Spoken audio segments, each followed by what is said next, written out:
Personne ne prendra le président à défaut du non-respect de la Constitution ou des lois de la République.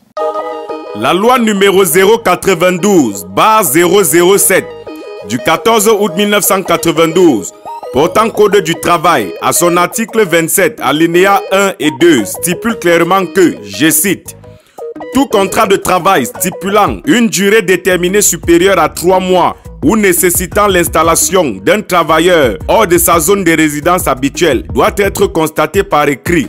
Une ampliation du contrat est adressée à l'inspecteur du travail de ressort. Le contrat de travail concernant un travailleur de nationalité étrangère doit avant toute exécution être visé par le ministre chargé du travail. » Fin de citation.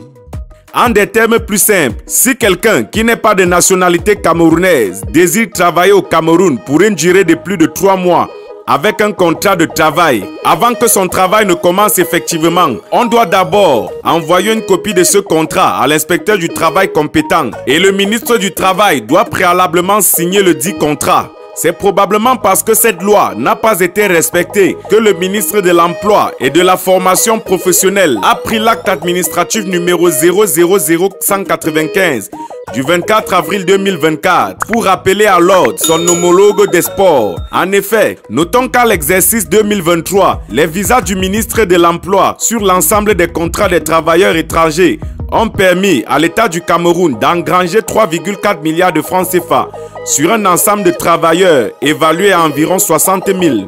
Au vu de ce qui pourrait être considéré comme un vice de procédure, l'on serait tenté de se demander comment cela est possible, vu que le patron des sports au Cameroun est un juriste de rang magistral. Le vin étant tiré, ne devrait-on pas le boire? En d'autres termes, vu que le rappel a été fait à l'employeur de Marc Brice, ne devrait-il pas régulariser sa situation? Au vu de la réaction immédiate du MINSEP face à la sortie du président de la FECAFOOT au lendemain du choix porté sur l'entraîneur belge, nous espérons une pareille célérité en réaction de l'acte du MINFOP, tout en rappelant que ni la FIFA ni la CAF n'a encore admis Marc Brice comme entraîneur de l'équipe nationale de football masculin du Cameroun.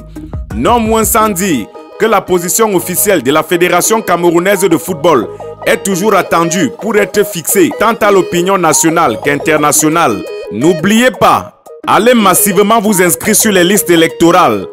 2025, c'est tout à l'heure. Nous sommes ensemble pour la suite.